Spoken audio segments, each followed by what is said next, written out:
Talking about the entry point per se, this is the most controversial subject in intramedullary nailing. There have been many points described in by various authors.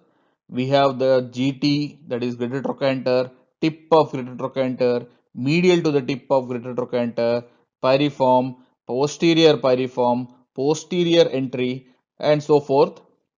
But what I can assure is from AO point of view, there are only two entry points. That is, we could either have a piriform entry point or a trochanteric entry point. In the piriform entry point, the entry is in the piriform fossa on an AP.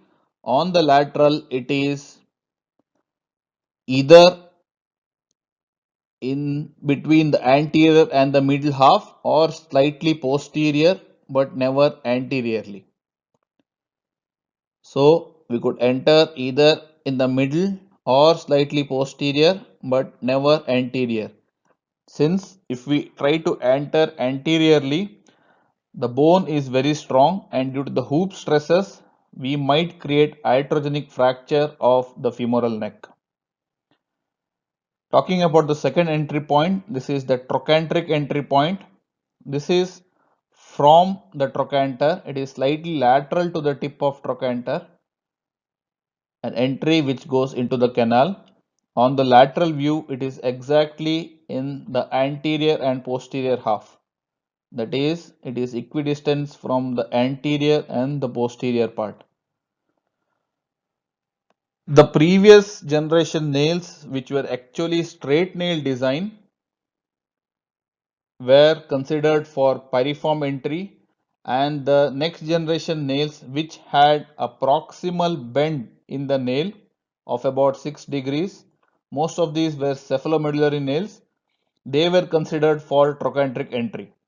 But it has been seen that especially in high subtrochanteric fractures, the more proximal the fracture, the better it is to medialize the entry to prevent varus deformity.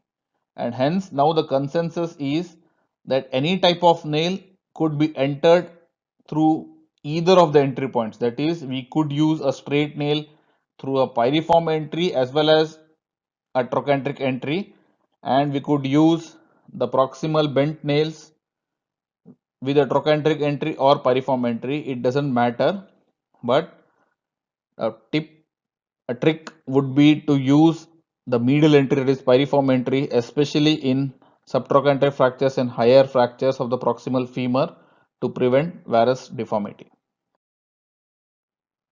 So the entry point with respect to the intramedullary nails, we have two types of nails. We have the straight nail design, that is the previous generation nails, in which the entry used to be in the piriform fossa, and we have the proximally bent nails of about 6 degrees. Most of these nails had recon screws into the neck. The ideal entry point for these would be a trochanteric entry. But like discussed, we could use either nail with any of the entry point. Depending on the fracture configuration, we can take a different entry point for both of these. So in our patient, once we position on the fracture table and we were using the straight nail, we thought of taking a piriform entry point. We realize that the lesser trochanter is seen more prominent as compared to normal. This means that the proximal part of the femur is externally rotated, and hence it is mandatory to overcome this particular deformity before taking an entry point. Entry point is the most important step in femur nailing or any nailing for that matter. A bad entry point could worsen the entire surgical procedure, and a bad entry point is like an irreversible damage caused. There is no going back, and hence we need to do all things possible to achieve the perfect entry point. In this case, It is significantly external rotated, so it is mandatory to overcome this deformity to be able to identify the perfect entry point. This could easily be done by inserting a percutaneous Steinmann pin or even a thick K wire at or near the lesser trochanteric area and trying to internally rotate the proximal part, and we could see that the lesser trochanter is much less obvious as compared to before reduction of the proximal part.